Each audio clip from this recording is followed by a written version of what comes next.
keras saya tentang penyebaran pemahaman dan pengalaman penerapan budaya positif. Nah, sebelumnya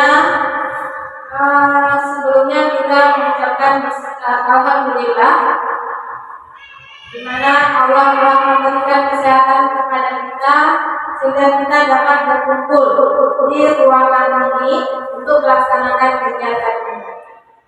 Beriring salam dan kita sambung tinggikan kehadiran Nabi besar kita, yaitu Nabi Muhammad SAW, yang telah membawa umatnya ke alam yang dulunya tidak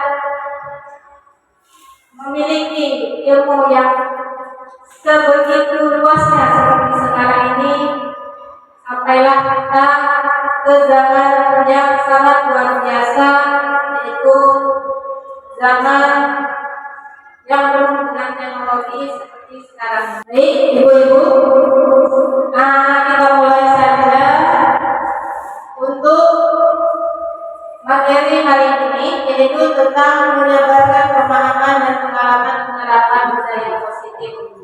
Yang kita ketahui bahwa si sekolah ini harus kita kembangkan budaya positif. Kalau ibu-ibu tahu budaya itu apa?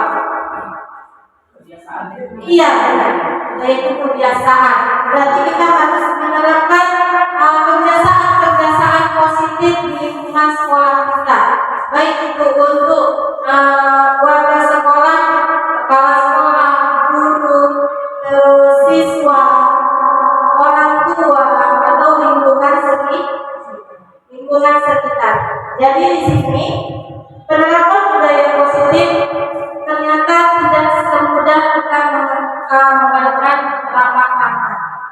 Ya Bu ya, dengan berbagai banyak karakter dari siswa-siswa kita, berbagai banyak karakter dari guru-guru, ya. Jadi di sini kita sama-sama belajar.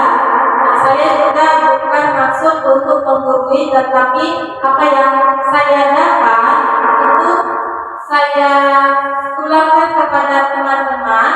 Jadi yuk kita sama-sama merubah atau bergerak untuk perubahan yang lebih baik. Ya, selamat datang kepada guru hebat. Mari belajar bersama, berkolaborasi, saling mendukung demi mewujudkan disiplin positif di sekolah kita tercinta. Jadi untuk mengubah atau membiasakan sesuatu yang baik itu perlu kolaborasi. Tidak hanya misalkan saya saja yang bergerak atau hanya kepala sekolah saja yang bergerak, itu tidak mungkin bisa terwujud. Jadi harus kita sama-sama berkolaborasi, sama-sama merencanakan yang terbaik untuk siswa-siswi kita agar mewujudkan dari misi sekolah kita. Nah, sebelumnya saya mengucapkan juga terima kasih kepada Ibu Kepala Sekolah yang telah memberikan kesempatan kepada saya untuk memberikan materi ini di sekolah ini untuk saya sampaikan kepada teman-teman. Nah, inilah nanti untuk ke depannya, 1 jam ke depan ini saya akan membahas tentang budaya positif. Di sini Ibu ilmunya sangat banyak. Saya saja yang kemarin yang tidak tahu ilmu itu ternyata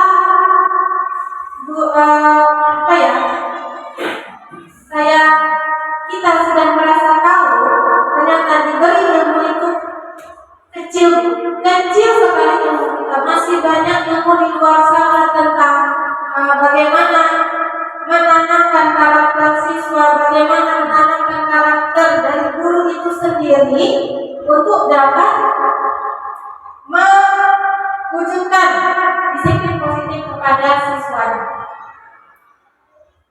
Nah, apa tujuan kegiatan kita hari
Yang pertama itu adalah perubahan paradigma belajar. Yang kedua, disiplin positif. Yang ketiga, kebutuhan dasar manusia.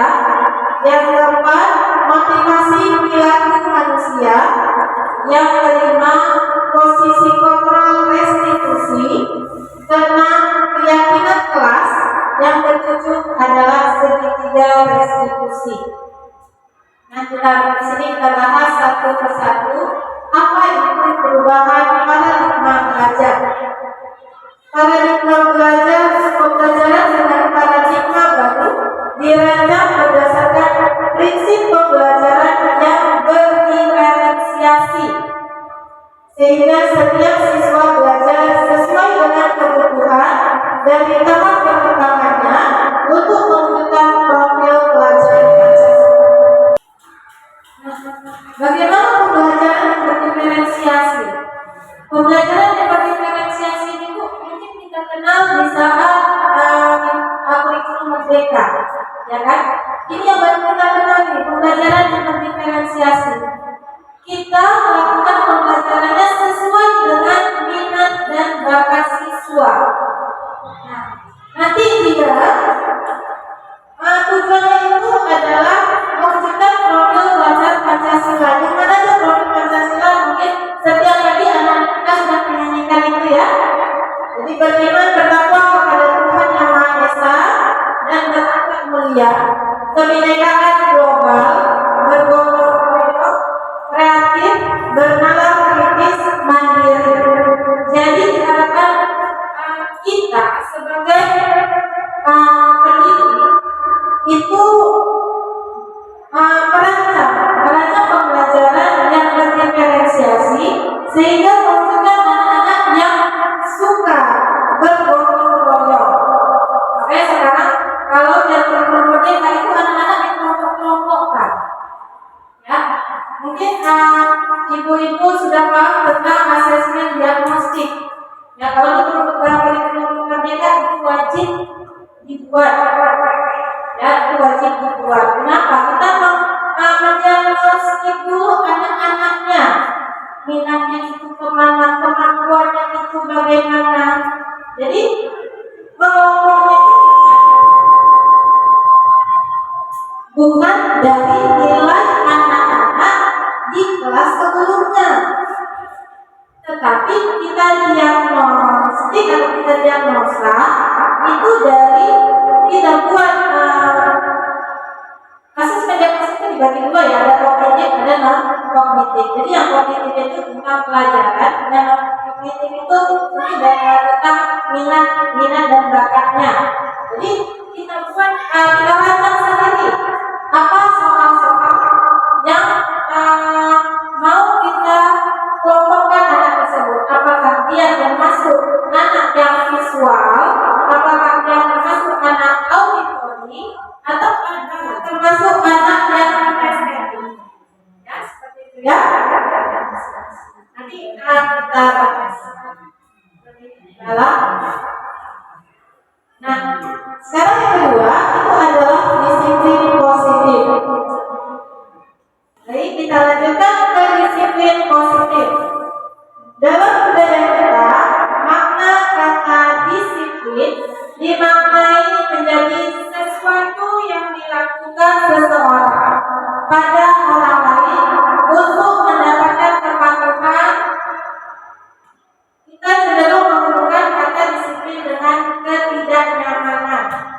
Nah, apa maksudnya ini? Disiplin digunakan dengan ketidaknyamanan. Disiplin kalau dari dalam diri kita sendiri itu nyaman, Bu ya. Kalau disimpulkan dari diri kita sendiri itu nyaman, tapi karena terpaksa jadinya tidak nyaman kan? Mungkin di sekolah kita ada peraturan tentang kedisiplinan. Ya, kalau kita merasa itu adalah kewajiban kita yang kita ada di dalam diri, itu yang nyaman-nyaman aja. Tetapi kalau kita terpaksa, jadi kita merasa tidak nyaman. Harus walaupun itu jadi merasa sendiri. Walaupun itu sebenarnya adalah kewajiban kita, gitu.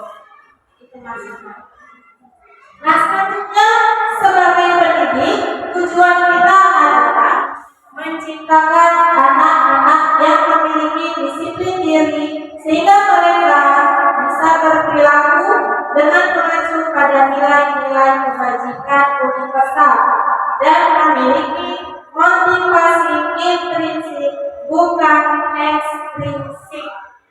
Nah, di sini ada kata-kata nilai-nilai kebajikan. Kira-kira Ibu tahu apa saja itu nilai-nilai kebajikan itu?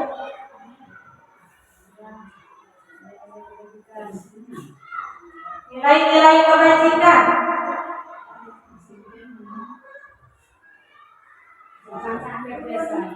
Sopan santun, kerjasama, ya itu nilai kebajikan.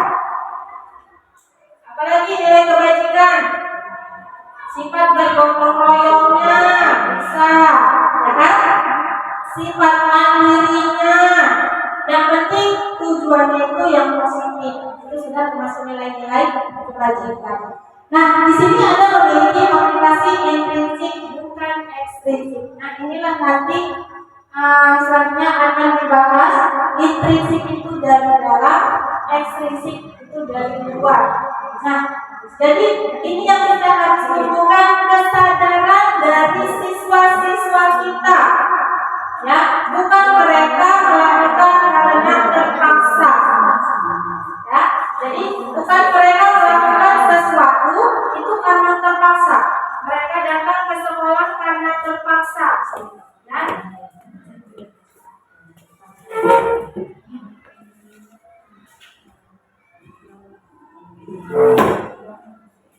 Baik, selanjutnya disiplin positif berusaha. Salah satu cara penerapan disiplin yang bertujuan untuk menumbuhkan kesadaran serta memberdayakan anak untuk melakukan sesuatu tanpa paksaan, penghargaan maupun hukuman. Nah, di sini ada kata penghargaan juga. Nanti kita bahas. Kenapa ada kata penghargaan di situ? Karena anak-anak mungkin rajin ke sekolah karena ada penghargaannya. Ujungnya terpaksa juga kan, Bu? Iya. Nanti kita bahas untuk selanjutnya tentang penghargaan. Baik. Nah, sebelum kita lanjutkan, saya akan memberikan pertanyaan-pertanyaan pemantik. Kira-kira apa yang jawabannya? Apakah ibu-ibu setuju hukuman dapat mendisiplinkan anak? Setuju nggak? Tidak setuju ya, Bu ya? Setuju, Bu? Hukuman dapat mendisiplinkan? Disiplin kan? Nah, jadi kalau anak itu nggak kita hukuman nggak disiplin, tapi apa? Berarti itu kalau seperti itu dia kesadarannya dari ekstrinsik, Bu, bukan dari intrinsik. Tapi kalau anak sekarang, saya rasa harus dibarengkan dengan ini sedikit. Iya. Jadi gini, Bu, kemarin kami juga bilang itu ternyata persepsi kita salah. Makanya lah inilah budaya positif ini memang susah, Bu, susah. Penerapannya ini susah. Kita harus membangunkan kesadaran anak-anak yang luar biasa itu. Ya, tanpa adanya hukuman. Karena hukuman itu bukannya, hukuman itu kan supaya yang keras. Nah, itu nanti hukuman itu nanti ada pembahasan. Nanti hukuman itu juga terbagi ada beberapa, apakah hukuman itu sesuai dengan apa tindakan yang kita lakukan atau tidak sesuai. Contoh, ini anaknya telah datang, itu disiplin kan, Bu? Hukumannya bersihkan halaman, boleh nggak? Jadi kalau sama sekali, ibu nanya kali ya Bu Maya ya, kalau pas tingkat terlambat datang nggak kasih sanksi sama anak itu sedikit, itu ya biasanya belajar seperti itu. Jadi seharusnya semua nggak boleh, jadi yang boleh yang gimana? Nanti ada, bukan namanya bukan hukuman, Bu, tapi restitusi. Ya, tapi kan tetap kita suruh sebagai hukumannya sampah, apa gitu. Nanti hukuman itu nanti hukumannya mereka sendiri yang mensolusikan, bukan kita yang memberi. Nah, telah nih anak datang, terus kita hukum, itu nggak boleh.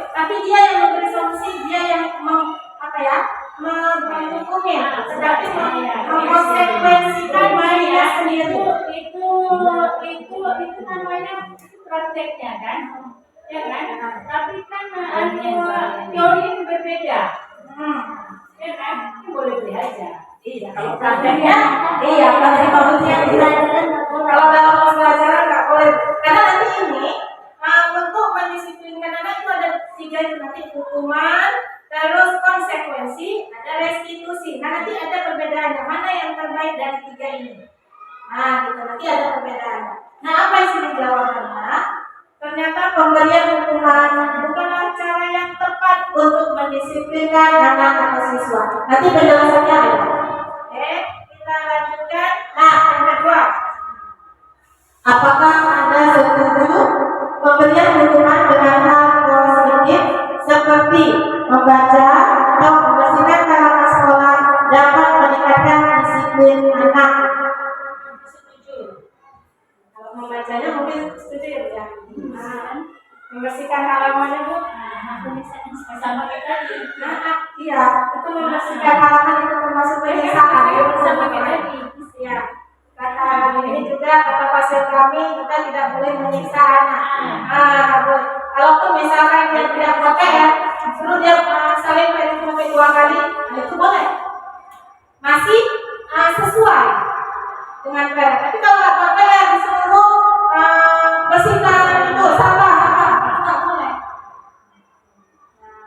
Itu. Yang penting tindakan dengan solusi itu harus sesuai. Nah, di sini menurut Ki Hajar Dewantara ada 3 poin tentang pemberian hukuman yang mendidik. Nah, itu tadi hukuman harus selaras dengan kesalahannya. Nah, itu tadi. Jadi hukuman itu harus selaras, Bu. Ya, jangan anak bawa buku kita suruh berdiri di depan, tidak boleh. Itu menjatuhkan mental anak tersebut. Ya, kalau dia tidak bawa buku, setidaknya nanti ada restitusinya. Bagaimana kita pahami tentang penyelesaian masalah dengan cara restitusi. Yang kedua bersifat adil. Nah, bersifat adil ini jangan yang satu dengan anak yang kedua dengan permasalahan yang sama tapi hukuman yang kita berikan berbeda. Yang ketiga, hukuman harus segera dilaksanakan. Begitu dia salah, langsung kita beri hukuman yang sesuai. Jangan besok ke besok. Ini kan hukuman hari Rabu. Itu pernah Bu. Pernah kayak gitu. Bu, dia tahu betul dihukum di hari Rabu. Nah, seperti itu tidak boleh. nggak boleh dilanjutkan dengan lain. Nggak boleh, harus di hari itu juga. Mungkin karena tahu gurunya lupa ngasih hukuman besoknya.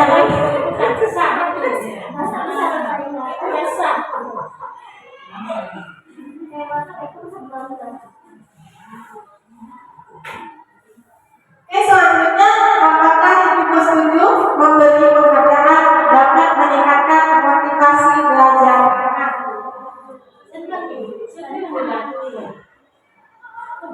Setuju nggak? Setuju. Kan dimulai nih. Pada akhirnya pemberian reward juga bukan cara yang efektif. Dengan memberikan reward pada anak atau siswa yang merasa tersakiti karena pemaksaan.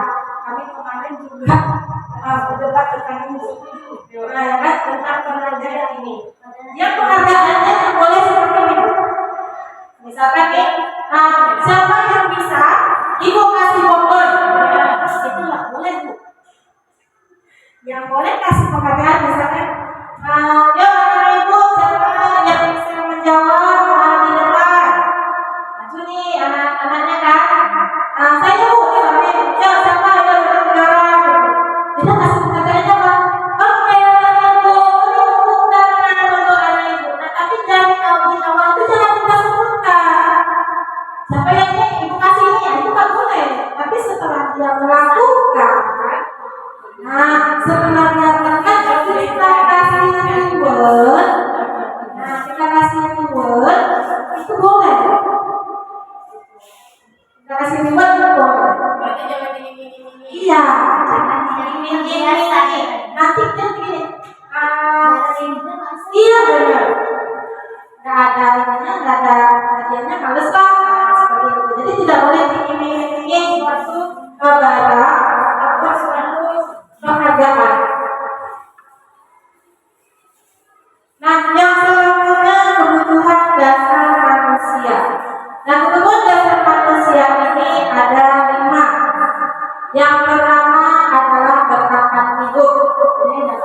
ya, kebutuhan kita itu bertahan hidup dengan permasalahan hidup kita harus bertahan dengan apa? Mungkin bertahan hidup kita dengan apa, Bu? Makan. Makan itu udah pasti, kalau nggak makan meninggal itu ya. Tidak hanya makan aja, Bu ya. Mungkin dengan ilmu juga bisa bertahan hidup gitu ya. Selanjutnya kasih sayang dan rasa menerima. Nah, mungkin kalau ini yang kami pelajari kemarin, mungkin ODG apa? Nah, mereka itu memiliki kebutuhan sebagai manusia. Ya, mereka itu tidak mendapatkan kasih sayang dan rasa diterima. Mungkin kalau ada keluarganya menerima mereka, memberikan kasih sayang, nah mungkin tidak seperti itu. Jadi kebutuhan dasar manusia kedua yaitu kasih sayang dan rasa diterima. Yang ketiga adalah kesenangan. Nah, ini pentingnya ya Bu ya. Nanti pasti kita butuhkan sampai kita kerja. Kesenangan yang kita butuhkan kan? Hiburan, ya, hiburan, kesenangan shopping, itulah kesenangan kita itu apa? Yang keempat penguasaan. Nah, penguasaan itu gimana? Kira-kira penguasaan bagaimana?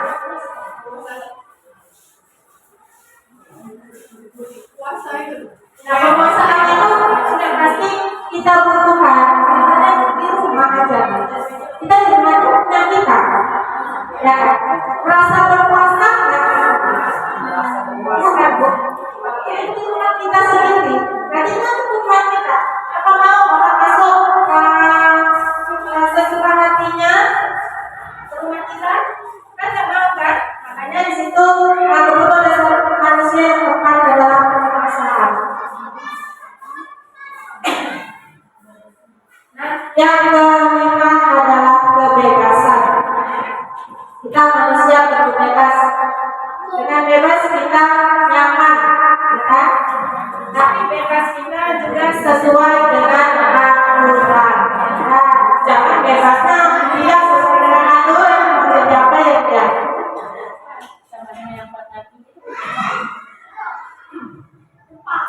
Selanjutnya adalah motivasi perilaku manusia. Apa itu motivasi? Motivasi merupakan dorongan yang timbul pada diri seseorang secara sadar atau tidak sadar untuk melakukan suatu tindakan dengan tujuan tertentu. Jadi ibu-ibu, motivasi ini yang kita perlukan untuk kita melakukan sesuatu atau untuk kita melakukan membuat suatu perubahan di sekolah kita, ya.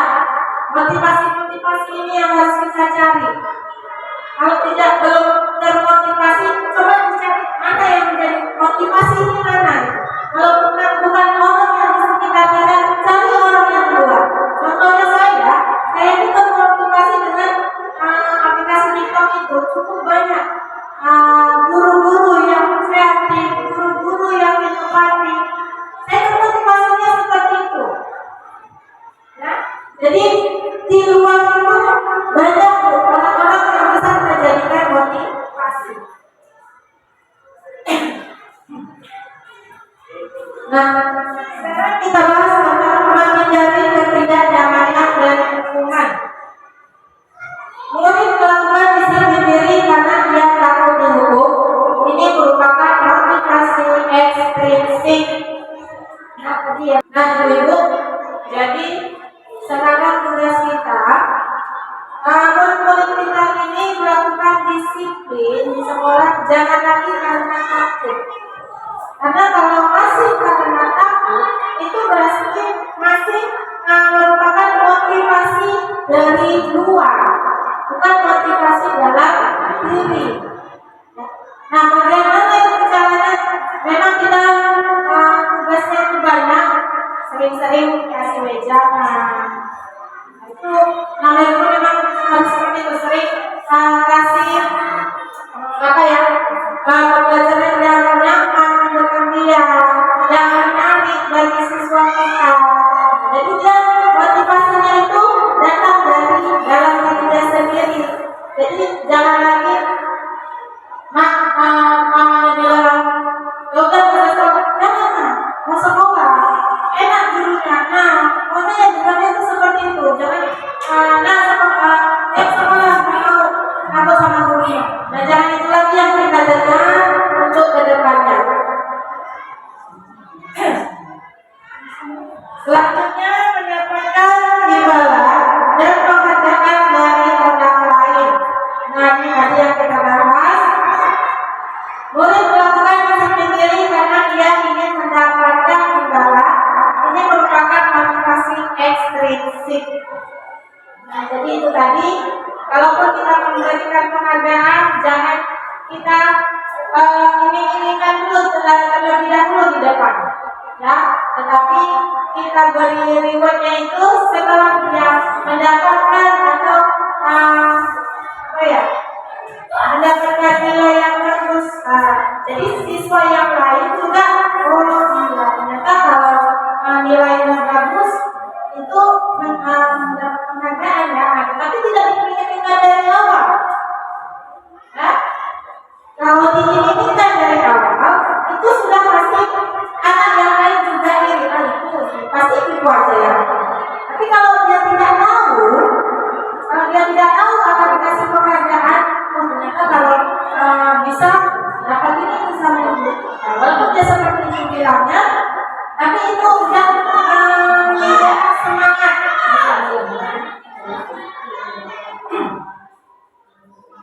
Yang ketiga, menghargai nilai-nilai kebajikan diri sendiri. Nah, di sini murid melakukan disiplin diri karena sadar akan nilai kebajikan dirinya. Ini merupakan motivasi intrinsik. Nah, disinilah karena dia sadar dari dalam diri dia itu untuk mendisiplinkan diri, itulah disebut dengan motivasi intrinsik. Nah, itu tugas kita untuk menimbulkan rasa itu kepada siswa kita.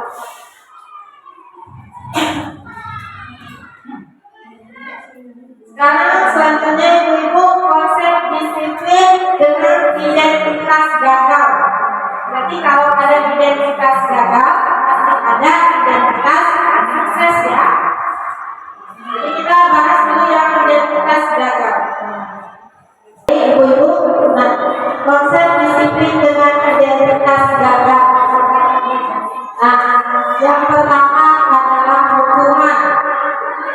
Nah ini tadi ya, kalau kita konsep disiplin kita itu dengan hukuman, itu adalah kegagalan, identitas kegagalan. Kenapa? Karena yang pertama adalah menyakitkan. Nah, pasti menyakitkan bagi siswa tersebut kalau berbunyi itu hukuman ya, hukuman yang menyiksa. Yang kedua itu adalah tidak nyaman bagi siswa tersebut. Yang ketiga, murid menjadi takut. Ya, jadi murid ini karena dia berbuat salah menjadi takut, bisa jadi nanti kalau dia di rumah pun untuk pergi sekolah jadi takut. Kenapa itu tadi? Karena hukuman itu tadi. Yang keempat adalah memaksa. Masih itu memaksa. Nah, yang kelima murid menyembunyikan kesalahannya. Nah, ini yang sering terjadi. Anak-anak sudah buat kesalahan nih. Karena mungkin kita kebiasaan memberikan hukuman, jadi dia tidak berani bersikap jujur. Nah, jadi hukuman ini akan membuat murid ini menyembunyikan kesalahannya. Jadi ini tidak dikenakan hukuman yang berat. Hukuman berat ini akan membuat anak tidak jujur dan jadinya. Yang keenam yaitu murid menjadi rendah diri. Mungkin anak-anak kita tidak memiliki karakter yang sama itu ya. Ada bilang hiperaktif, ya kan? Terus ada anak yang memang dia dengan mulai menjadi rendah diri. Tadi sudah saya bilang kalau karakter kita berbeda-beda ya. Ada yang hiperaktif, ada yang memang dulu diam. Mungkin yang hiperaktif ini memang ujian sekali bagi kita bagaimana anak-anak ini disiplin. Kalau kita mungkin yang mengatakan karena anak ini lebih tua aja yang dihukumkan gitu kan. Nah ini ternyata anak ini nanti menjadi rendah diri. Menjadi rendah diri, rasa hukuman ini akan nanti menjadi dendam di dalam hatinya yang membekas. Kalau itu keseringan kita lakukan, sebaiknya kalau nanti ada disiplin identitas itu nanti solusi untuk hukuman ini bagaimana. Nah, yang selanjutnya adalah penghargaan. Ternyata penghargaan adalah termasuk identitas gagal. Yang pertama tidak efektif. Yang kedua merusak hubungan atau sifat iri. Sudah kita sama-sama diskusi bahwa sifat iri itu akan muncul saat adanya iming-iming suatu penghargaan. Yang ketiga memperhatikan kreativitas. Nah ini maksudnya apa? Misalkan, siapa yang bisa membuat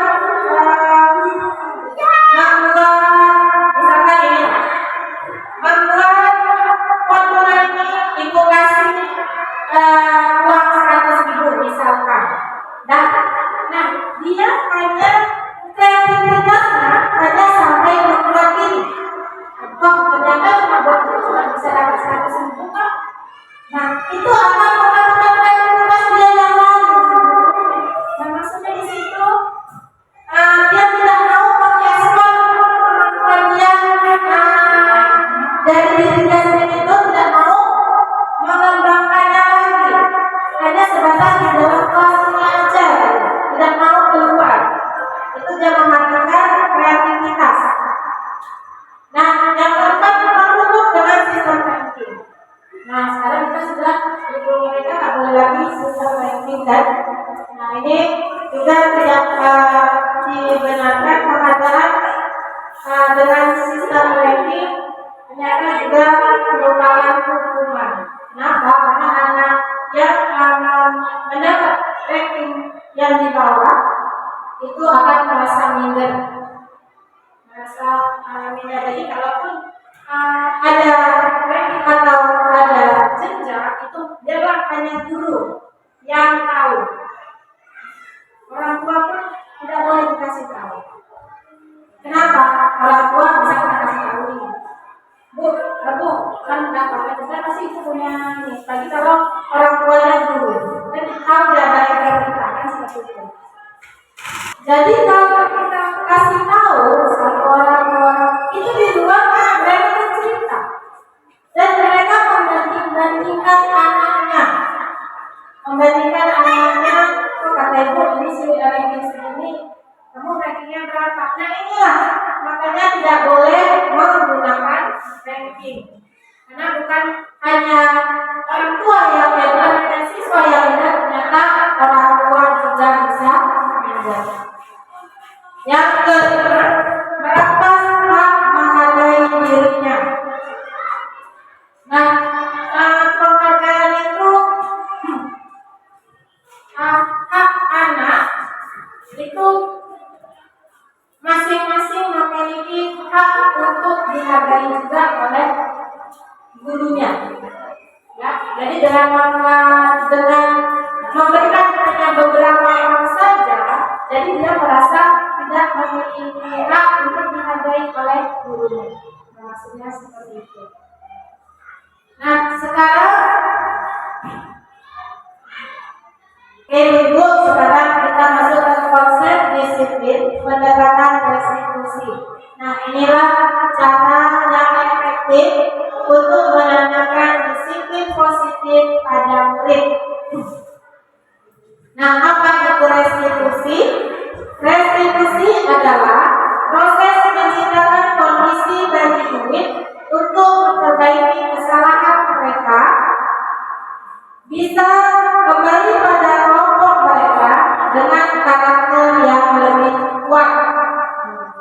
Itu pengertian dari restitusi. Apa ciri-cirinya?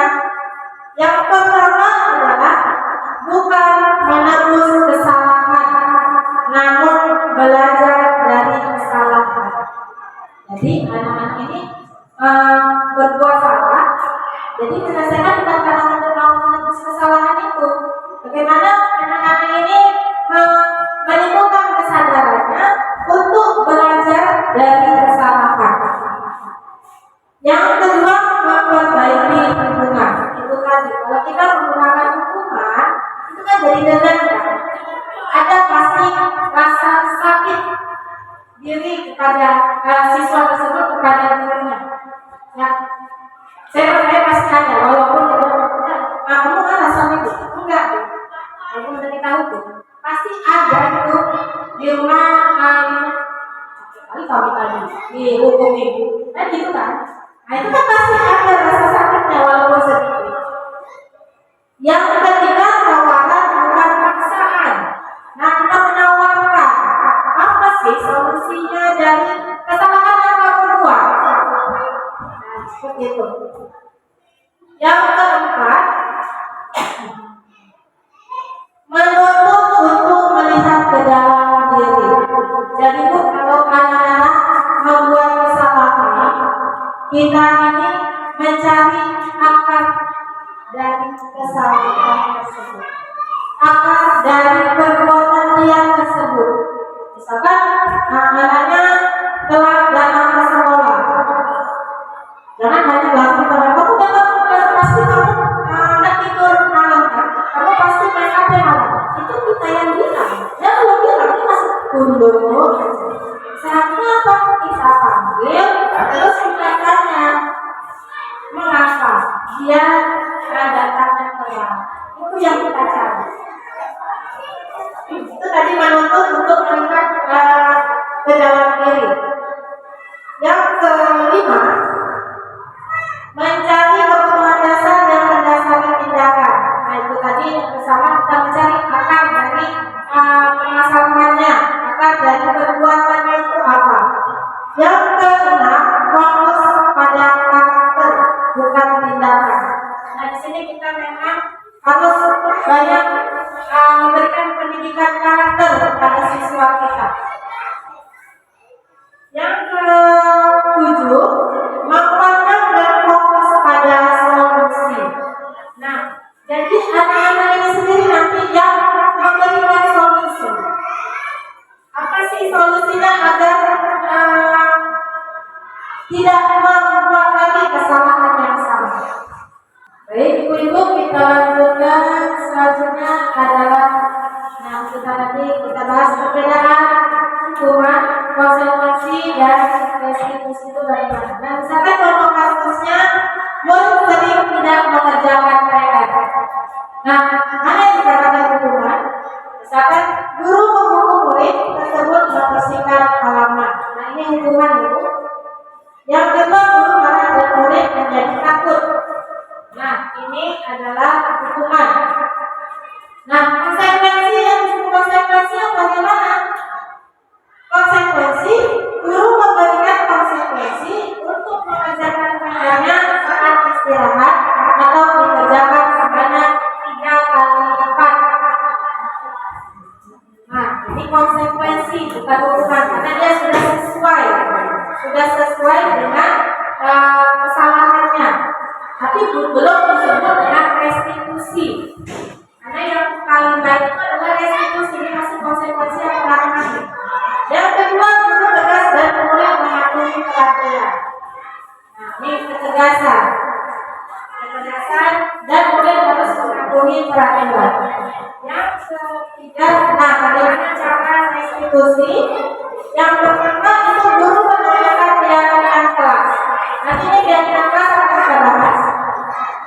Atau dirinya membantu murid menyelesaikan masalahnya.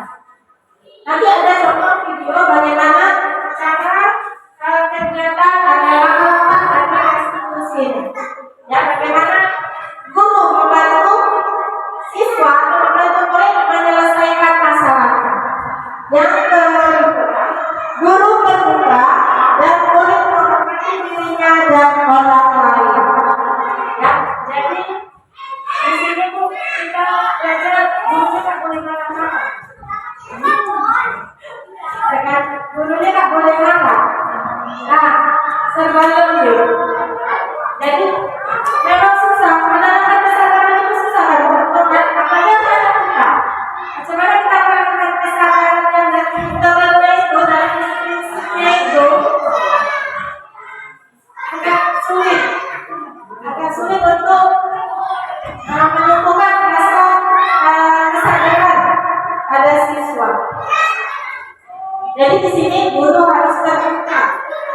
terbuka menerima apa keluh kesah dari siswa kita tentang apa kesalahan yang dia buat.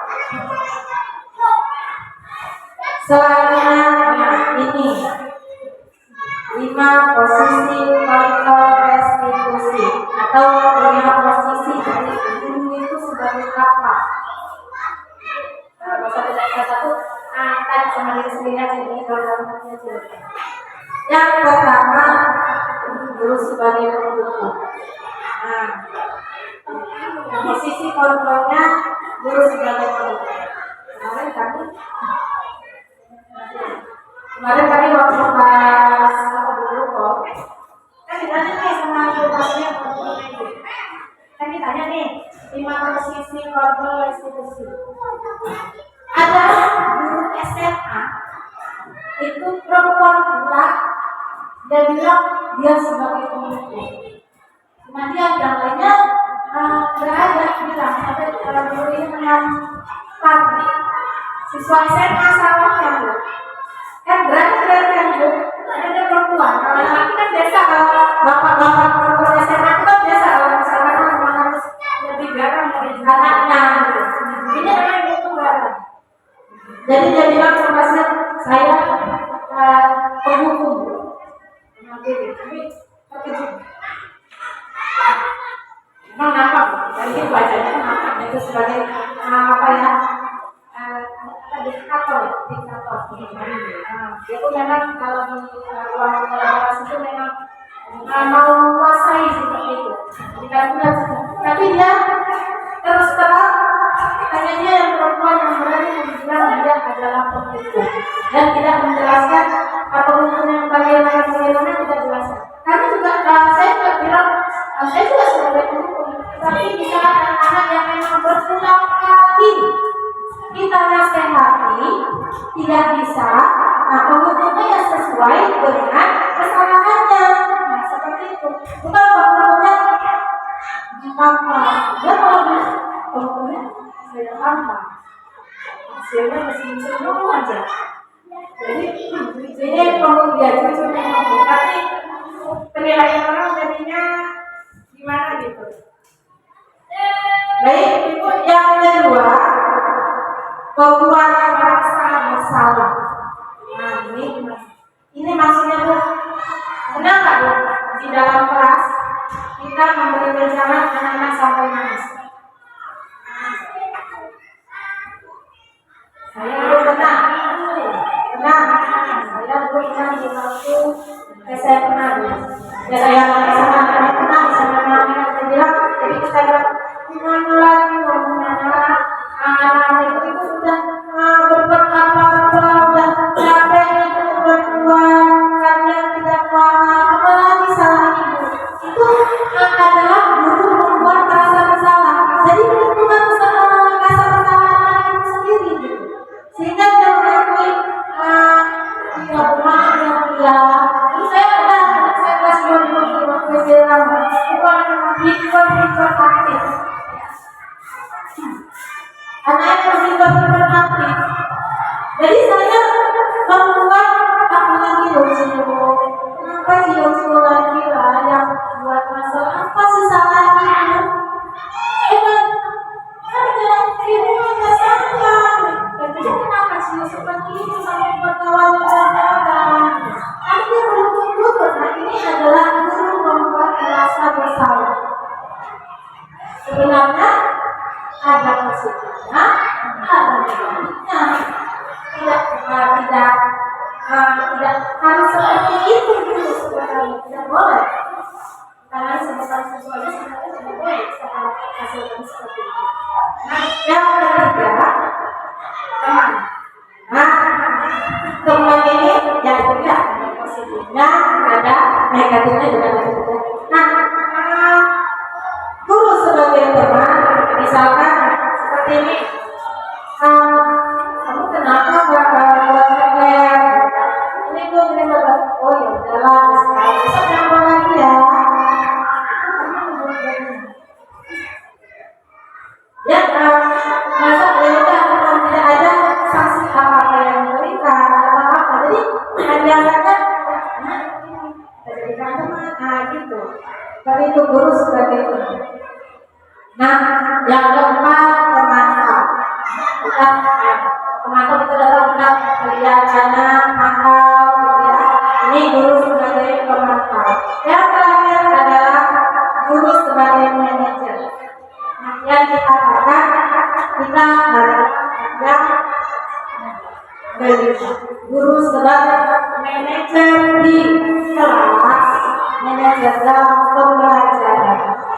Nah, dulu kita lanjutkan sekarang contoh penerapan 5 posisi kontrol. Nah, untuk kasus siswa tidak memakai atribut pemeriksaan upacara bendera. Nah, dari 5 posisi tersebut, bagaimana kita lihat posisi kontrol dari guru. Yang pertama, untuk posisi kontrol guru, kita bilang kepada anak patuhi aturan sekolah lalu berdiri di depan barisan. Nah, ini guru sebagai penghukum ya. Yang kedua, membuat rasa bersalah. Nah, itu tadi berapa kali ibu guru harus memberitahukan bu guru kecewa sama kamu. Nah, ini kata-kata untuk guru yang membuat rasa bersalah. Nah, yang ketiga guru sebagai teman. Ayo anak tertib, buatlah guru warga. Kali ini tidak apa-apa kamu salah. Nah, ini guru sebagai teman. Yang keempat, pemantau. Kamu sudah melanggar, apa peraturan dan konsekuensinya?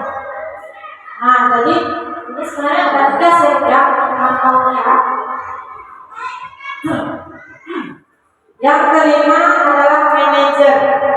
Nah, manajer ini selalu menanyakan keyakinan yang sedang kita buat.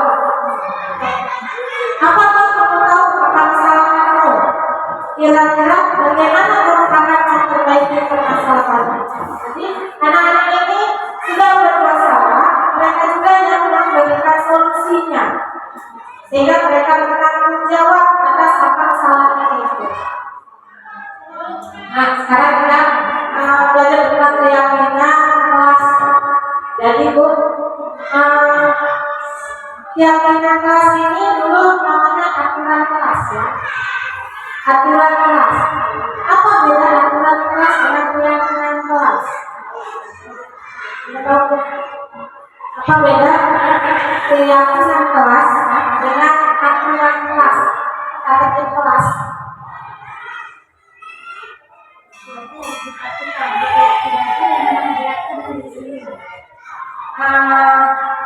Ya sama juga kalau yang sekali lagi di sini itu kalau yang kewajiban dipatuhi kalau tidak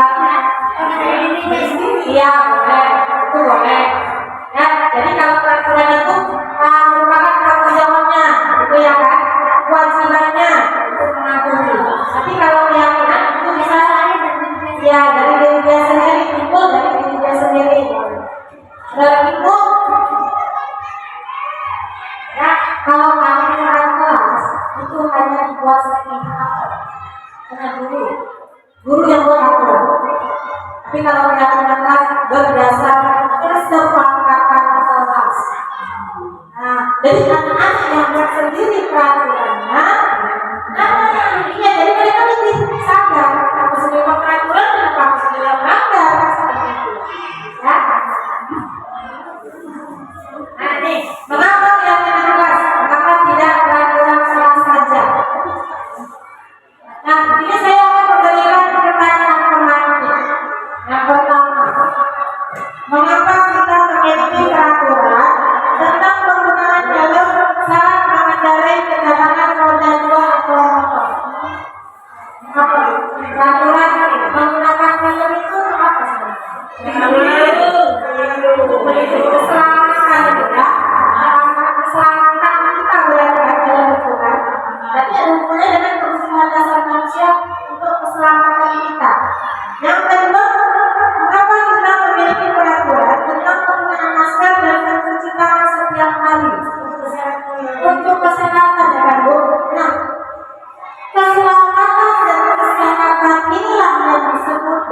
keyakinan.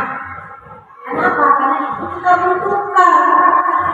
Ya, jadi apa yang kita butuhkan? Tertib di kelas itu kita butuhkan. Kebersihan di kelas kita butuhkan. Tapi itu juga dari diri kita sendiri. Karena kita butuh selamat, kita butuh sehat. Nah, itulah keyakinan. Nah, jadi bedanya keyakinan dengan peraturan. Keyakinan kelas adalah aturan yang dibuat bersama sesuai kesepakatan. Jadi untuk yang belum punya keyakinan kelas sudah bisa belajar membuat keyakinan kelas. Jadi seharusnya di awal kita masuk sekolah itu awalnya kita buat ini dulu agar anak-anak disiplin. Peraturan kelas aturan yang dibuat secara sepihak. Ternyata bukan hanya kelas, sekolah juga bisa kita buat aturan sekolah. Keyakinan sekolah.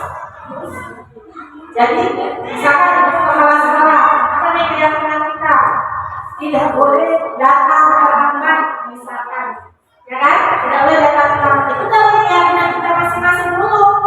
Itulah tadi dari keyakinan sekolah, kedisiplinan. Nah, seperti itu. Jadi kalau kita sudah buat keyakinan, kita langgar, kita harus sendiri gitu, karena kita yang buat. Tapi kalau peraturan yang buat bukan kita sendiri. Misalkan kalau murid gurunya, kalau kita guru kepala sekolah yang buat mungkin habis kan itu kan. Itulah perbedaan keyakinan kelas dan peraturan kelas. Nah, sekarang kemarin saya sudah membuat kegiatan membuat keyakinan kelas 6. Nah, awalnya anak-anak siswa menulis keyakinan yang mereka inginkan. Jadi anak-anak semua memiliki hak untuk menuliskan keyakinannya masing-masing. Jangan ada yang beda-bedakan. Jadi setiap apa yang mereka tulis itu harus kita hargai, harus kita terima. Yang kedua, siswa menempel keyakinan yang sudah ditulis di depan kelas. Jadi keyakinan yang mereka tulis tadi, mereka tempel di depan kelas. Jadi misalnya 20 berarti ada 20 keyakinan yang mereka inginkan. Nah, kita diskusikan. Nah, kan kita diskusikan. Kita baca satu-satu kabar mereka tidak dihormati oleh merasa dihormati oleh gurunya kan itu. Kita baca satu-satu. Nah, dari yang mereka buat, misalkan seperti kemarin tidak boleh menyontek katanya, keyakinannya. Jadi kita tanya, sepakat anak-anak kita nggak boleh menyontek, sepakat bu. Berarti kalau melanggar bagaimana? Ya nanti kami hukum bu. Katanya gitu. Dan kami hukum. Nah, jadi kamu mau hukuman saya bilang kan? Ya enggak. Jadi kalau tidak boleh menyontek, nanti kamu harus bagaimana? Baru ada kata-kata. Nanti kami belajar bu. Nah, sebenarnya itu yang perlu. Kata-kata mau belajar agar tidak menyontek, bukan mau hukuman. Nah itu. Jadi ini berdiskusi menyepakati keyakinan kelas. Mungkin dari beberapa orang itu kan ada yang sama, ya kan? Sudah pasti ada yang sama. Baru kita simpulkan sehingga menjadilah satu keyakinan kelas. Jadi kita tempel nanti keyakinan kelas kita di kelas kita. Jadi suatu saat mereka melanggar, tinggal kita tanya, keyakinan kelas mana yang kamu langgar? Itulah nanti ada kegiatan dari mereka penyelesaian masalah dengan restitusi. Nah, ini yang kami dapat kemarin, keyakinan kelas 6 datang ke sekolah tepat waktu. Nah, kata-kata keyakinan kelas tidak boleh menggunakan kalimat negatif dan buruk, tetapi menggunakan kalimat positif. Kalimat negatif itu misalkan jangan, tidak boleh, tidak dilakukan, tapi menggunakan kalimat positif. Saling peduli, menghargai dan membantu sama lain, menjaga dan meletakkan barang sesuai dengan tempatnya, mengerjakan tugas tepat waktu, bekerja sama menjaga kebersihan kelas, aktif di kelas. Nah, mencontek tadi kan saya boleh mencontek. Jadi saya tanya kemarin, mencontek itu termasuk yang mana? Menghargai itu. Masuk di menghargai. Jadi kita mencontek itu kan orang bilang orang, mencontek itu kan orang bilang hasil karya orang. Jadi kita tidak menghargai orang. Nah, ini contoh dari keyakinan kelas. Jadi untuk ke depan bisa kita coba belajar melakukan keyakinan kelas. Semoga anak-anak kita lebih disiplin lagi dengan adanya keyakinan kelas. Nah, bagaimana merumuskan keyakinan kelas? Yang pertama lebih abstrak dari peraturan. Jadi tidak terlalu tegas seperti peraturan. Yang kedua berupa pernyataan universal. Nah, pernyataan yang umum. Yang ketiga, dibuat dalam bentuk kalimat positif. Nah, tadi sudah saya katakan harus menggunakan kalimat positif. Yang keempat, sedikit saja agar mudahnya. Karena kita siswa SD, jangan banyak-banyak tuh. Tapi kalau SMA minimal 10, memang banyak mereka. Tapi kalau kita SD sedikit tapi mereka ingat. Yang kelima, sesuai dengan kondisi kelas atau sekolah agar mudah diterapkan. Jadi harus sesuai dengan kondisi kelas atau sekolahnya. Yang keenam, semua warga kelas atau sekolah melibatkan saat nah ini tadi saya bilang semua siswa berhak memberikan idenya untuk keyakinan kelas ini. Jangan ada yang kita lewatkan. Selanjutnya ini segitiga restitusi. Ini yang baru untuk kita. Saya pun juga baru tahu ini. Karena kita sama-sama belajar bagaimana cara menyelesaikan masalah dari anak-anak kita. Yang pertama segitiga restitusi adalah menstabilkan identitas. Yang kedua, memvalidasi tindakan yang salah. Yang ketiga, menanyakan keyakinan. Nah, yang mana menstabilkan identitas, memvalidasi tindakan yang salah, menanyakan keyakinan? Nah, menstabilkan identitas. Jadi anak-anak kita itu kita semua akan melakukan hal yang terbaik yang bisa kita lakukan. Misalkan seperti ibu ada kasus, terus kita pilih kan anaknya yang berbuat salah, terus kita tanya, belum menanyakan apa kesalahannya, tetapi kita tanyakan dulu, dia menceritakan terlebih dahulu.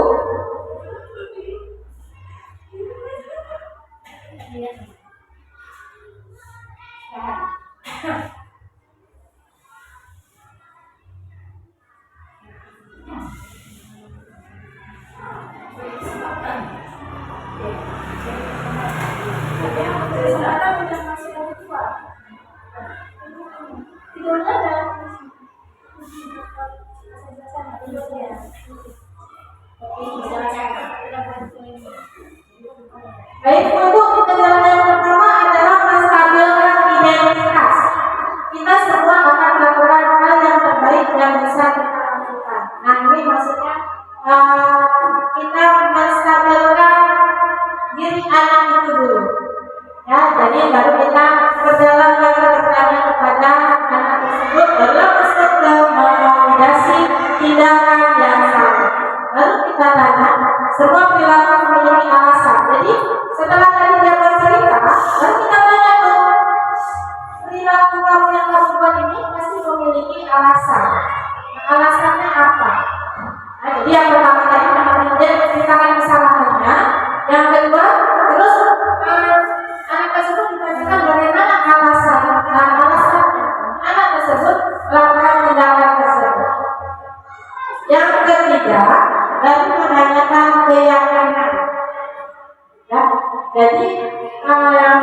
Jika tidak ketemu seperti itu, keyakinan kelas apa yang kamu langgar? Nah, karena sudah buat keyakinan kelas nih terlebih dahulu. Jadi di sini nanti muncul motivasi kita. Nah, di sini juga ada contoh penerapan kerja restitusi. Ini merupakan kerja saya sebelumnya. Itu menyelesaikan dua kasus, baik sama-sama. Mari kita saksikan. Jadi ini kasusnya. Anak kami itu sering dalam 1 bulan sering tidak masuk sekolah tanpa kabar. Jadi saya panggil saudara kami ini ke ruangan. Kita harus kalau maka sini kita panggil anaknya face to face, jangan di depan siswa yang lain untuk menyelesaikan masalah yang kedua.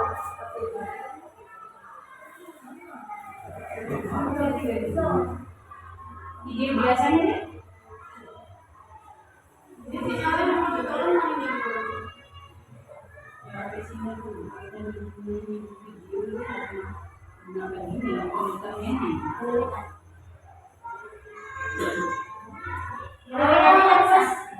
Dalam sebulan ini, berapa hari kami tidak masuk?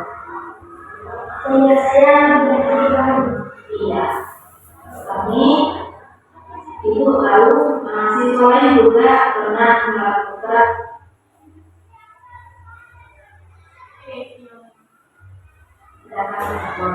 tetapi bedanya dengan kami keseringan tidak datang ke sekolah dan tanpa pemberitahuan.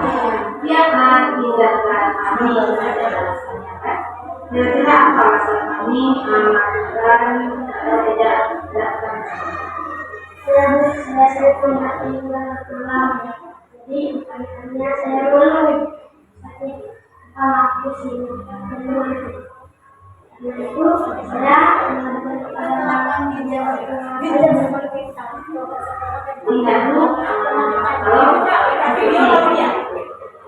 baik, kami ingat apa saja keyakinan kelas yang sudah kita sepakati.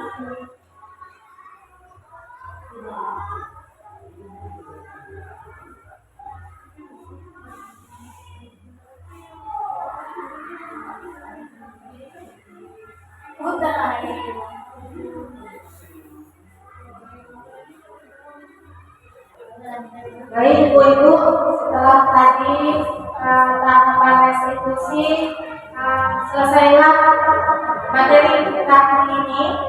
Nah, dalam penerapan program disiplin positif ini, hendaknya guru memiliki standar kepribadian, profesional, dan sosial yang baik, di mana guru mampu berefleksi pada posisi kontrolnya saat ini. Bagaimana perjalanan dirinya sebagai seorang karmo. Nah, jadi diharapkan guru ini sebagai karmo, sebagai manajer yang menuntut murid menjadi insan yang mandiri, merdeka, dan bertanggung jawab. Nah, inilah standar nasional pendidikan kita. Inilah yang seharusnya dimiliki oleh seorang pendidik. Baik Ibu-Ibu, semoga sesi belajar ini bermanfaat sehingga dapat mewujudkan siswa-siswi kita memiliki yang berprofil pada Pancasila. Terima kasih atas perhatiannya Ibu-Ibu. Kira-kira dari penjelasan saya ada Ibu yang ingin bertanya? Saya persilakan.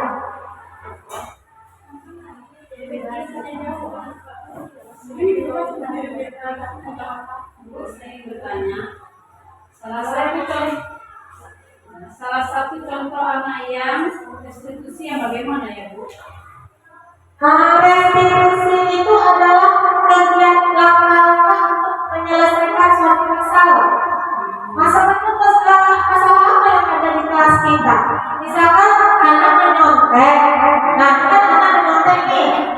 Kita mungkin ada pengaduan dari teman-temannya Bu, si ini menyontek misalkan. Terus kita panggil anak tersebut untuk benarkah apa yang dilakukannya, kita panggil. Nah, apa yang kita bisa kita panggil ini, kita lakukanlah langkah-langkah segitiga restitusi tadi.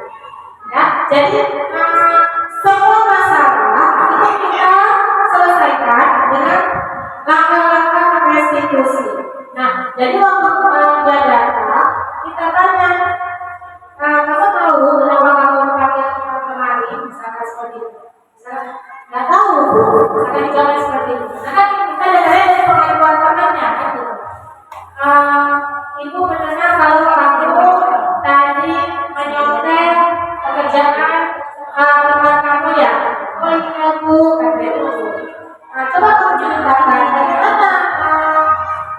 bagaimana peristiwanya, kejadiannya, kenapa kamu menyontek? Kita harus ceritakan tuh, ya Bu, tadi saya menyontek punya si kami, misalkan seperti itu. Kita ceritanya tuh, baru kita tanya lagi, apa alasan kamu menyontek? Itu nanti kan nanti dulu, ada alasan karena saya tidak belajar Bu. Karena tadi malam saya banyak alasannya. Nah, di situ kita timbulkan timbulkan kita tanya keyakinan kelas apa. Nah, yang ketiga yang menanyakan keyakinan kelas apa yang dia lakukan. Kan itu keyakinan kelas sudah kita buat tuh. Nah, ini yang kita tahu tuh. Oh ya Bu, keyakinan kelas misalkan apa? Kalau menyontek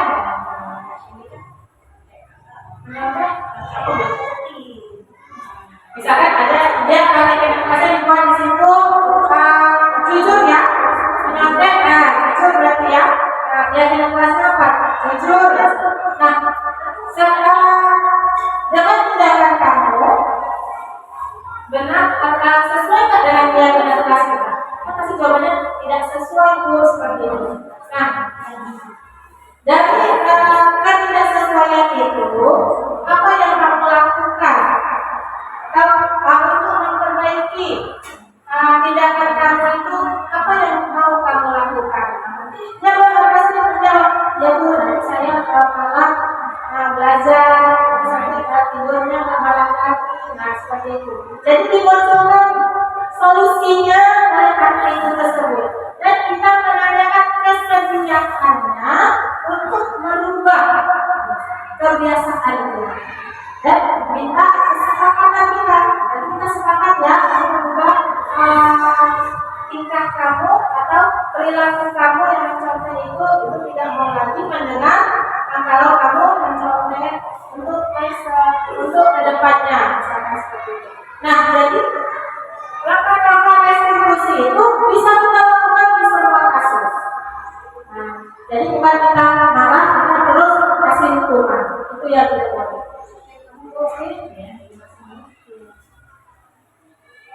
Ada lagi tunggu.